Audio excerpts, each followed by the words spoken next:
Wirraway, and it was a general purpose aircraft, and from that, because of the exigencies of war, the CAC Boomerang.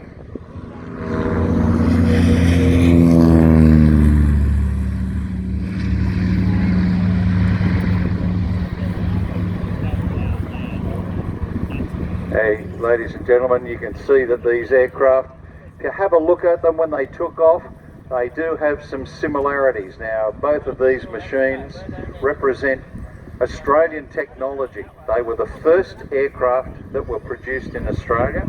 The Wirraway in the lead, as I said, a general purpose machine. It's incredible to think that immediately before the outbreak of war, Australia had virtually no aircraft manufacturing. We had produced small runs of wood and fabric type machines, but nothing that could be considered modern. And it was fortunate that the CEOs of Australian companies, notably BHP, ICI, Pacific and Orient Shipping, CSR, they were air-minded, and they could see what was going to happen in Europe. So what they did is they formed a company, the Commonwealth Aircraft Corporation. They sent a delegation over to England and to America to see what aircraft would be suitable to manufacture. Now, if we're building wood and fabric aeroplanes, there's no resemblance to a modern aircraft of the day. They went to England and were basically shown types that were pretty much obsolete or very, very specific use, like the Lysander, which was later used in World War II to insert agents into Europe. They went to the United States and hooked up with North American Aviation. Now, North American Aviation is a company well known throughout aviation.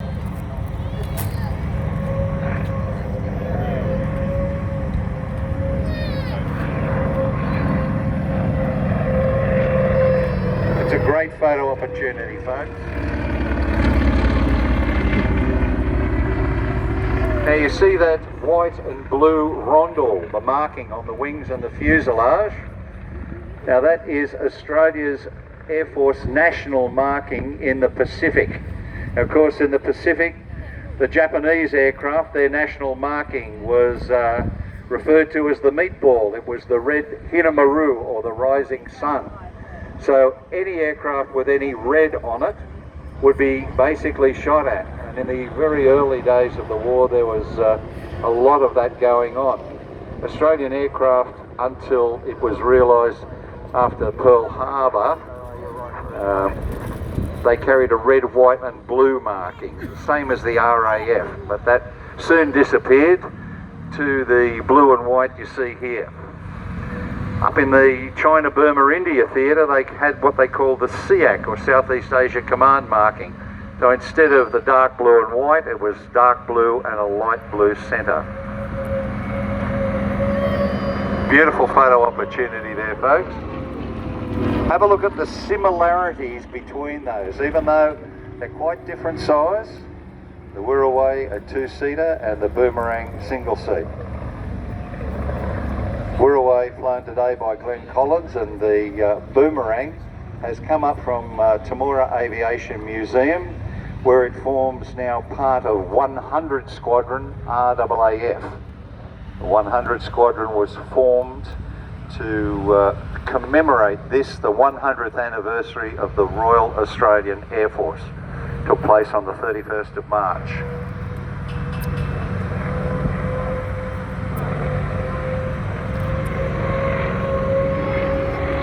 You know, it's quite interesting you make a reference to those markings, and something that thankfully I've never had to think about, but when the war was on, you had so many aeroplanes and so many boats, it'd be quite easy to pull up in the wrong driveway, so to speak. Pretty much, and that's resulted in a lot of friendly fire. They call it blue on blue now, but in that time it was just friendly fire, to the point where a P-38 Lightning fighter, the namesake.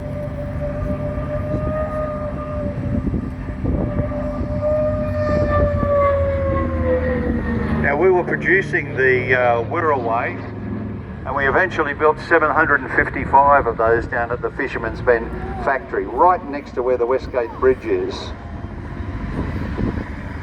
When war broke out in the Pacific, it is incredible to think that we had no fighter aircraft here. Oh, we had some biplanes that were hangovers from the halcyon days in the mid-1930s, but nothing modern. And it was a huge shock of Pearl Harbor.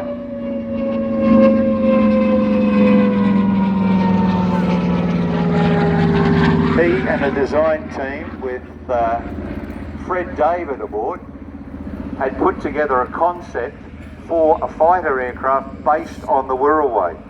It was using the largest aircraft engine being produced in Australia, which was the Pratt & Whitney twin-row radial. It was going into the Beaufort bomber. They put that together, shortened the fuselage, used the same tail group, so all the tail feathers basically, swept the wing back, strengthened them, got 20mm cannons and machine guns in, and in a record time of 140 days, it had gone from a design on the back of a beer coaster to a flying aircraft. And in fact, when the first Boomerang flew, there were 4 others on the production line. So it's incredible to think of that. And this was Australia's only indigenously designed and manufactured fighter aircraft to actually see operations in World War II. That's an incredible quick time turnaround there, Ian. It's taken me 16 weeks just to get clearance on my garden shed nowadays. So back in the day when they needed to get it done, they got it done. They got it done. They were sleeping in the factory. What's that noise that we're hearing, Ian? Is it just the motor? No, that is not the motor at all. That is actually the air going over the gun ports in the outer wings. And in fact, when this aircraft first flew with an F-18 and 2 other World War II, is the advantage of seeing a flying aircraft rather than one that's merely in a museum. And it's incredible to think that Matt Denning, who's flying this aircraft, he was actually involved from start to finish in its rebuild. He started when he was 17 years old building a static example, because in those days we couldn't fly them. And when the rules changed, he undid all of the work that he'd already done to try and see if he could get it airworthy. 27 years later, he's sitting on the end of the runway up at Toowoomba, about to fly his Boomerang. Oh, that's an awesome story here as they bring it round. Don't forget those helicopter rides and the merchandise throughout the day, folks. Plenty to see and do. And just have a listen out to that noise that we were just speaking of then. If you have a look at the shape of the wings, it's not hard to see why they called it the Boomerang.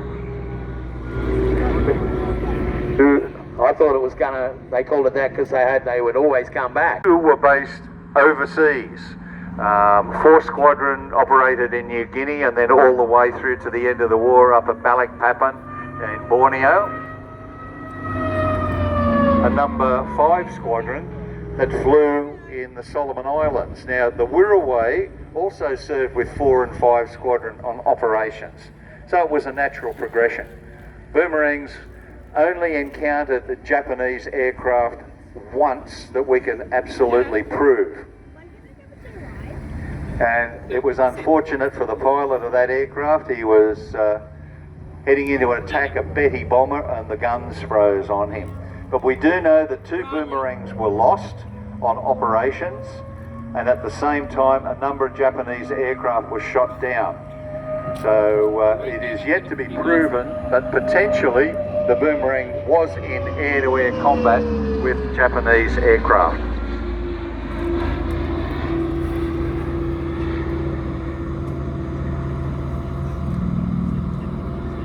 We've sort of reversed the history and technology a little bit with the Boomerang first, but as you can see straight out in front of us to the west, we have the Wirraway coming in, flown by Glenn Collins. The Boomerang, 2 20mm cannons and 4 machine guns. Definitely a step up in the wings. in the fuselage ahead of the pilot. Very much World War I, firing through the propeller arc by means of an interrupter gear.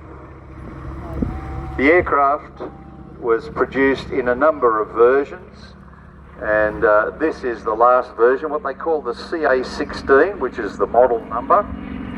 It was actually fitted with dive brakes and could carry quite a reasonable bomb load under the outer wings. Originally they were produced as what they called training, liaison, carrying messages and high-ranking officers. But when the war broke out in the Pacific, a number of these aircraft had already been sent up to Rabaul and also to Malaya. Now they were sent to Malaya to help train pilots to fly fighter aircraft up there against the Japanese. And those fighters were pretty much obsolete. The Brewster Buffalo. There were Australian pilots and Australian observers and Kiwis up there.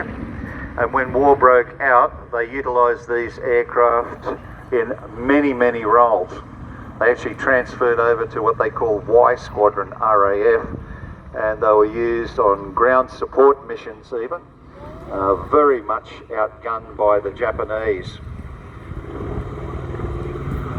Steel tube fuselage, big panels down the side covered with fabric that could come off and expose all of the aircraft systems. And they could also carry a single or a twin Lewis gun in the rear cockpit. Now, this really harkens back to World War I, because the Lewis gun is a 303, and if you remember all of your World War I aeroplanes, you'll see Lewis guns sitting on the top wings firing outside the propeller arc. A round magazine which had to be removed and replaced. So a lot of advanced stuff there for the day, but also a lot of very old stuff in there as well. One of the most famous Wirraways, which still exists, is down in the Australian War Memorial in Canberra. It was flying with number 4 Squadron and piloted by John Archer with Clouston in the back. They flew over what they called the Gona wreck, which was a wrecked Japanese ship. As they were flying over that, they noticed a Japanese aircraft flying below them. They immediately dived in and on one firing pass shot down this fighter. Now that was incredible, considering that the Wirraway's armament was basically rifle caliber. So he flew back to base, and the observer jumped out of the back of the aircraft while it was actually taxiing. And when they saw that, he went up to the cockpit and they thought that Archer had been wounded.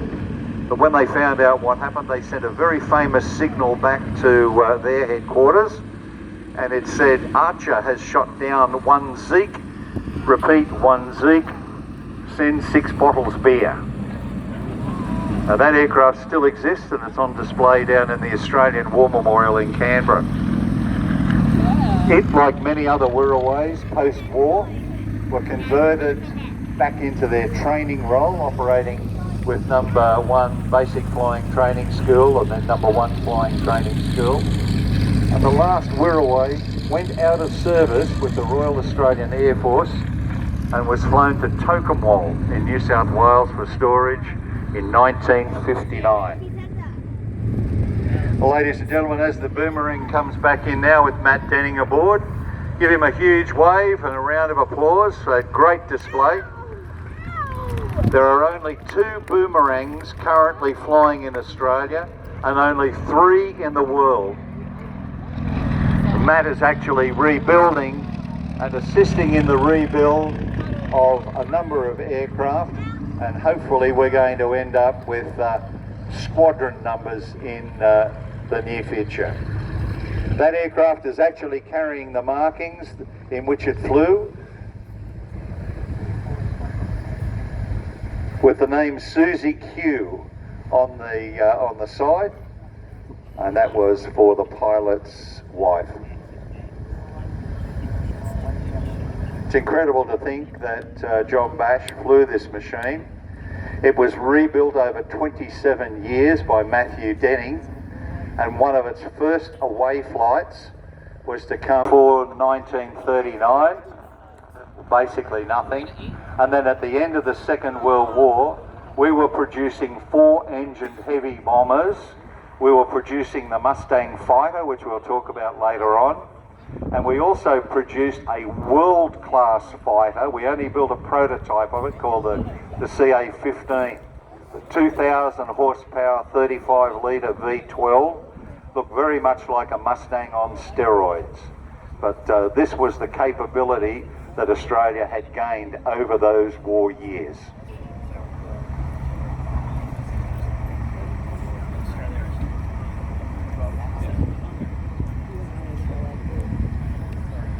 And a big shout out to everyone up at Cloud 9 Bar there, and we welcome Glenn Collins back down onto the ground there in the Wirraway. Give him a round of applause as they taxi to and from at any point throughout the next couple of days, and it's a way to acknowledge, tip your hat, wave your cans or your kids in the air. We're not sure how you want to do it, but show your appreciation.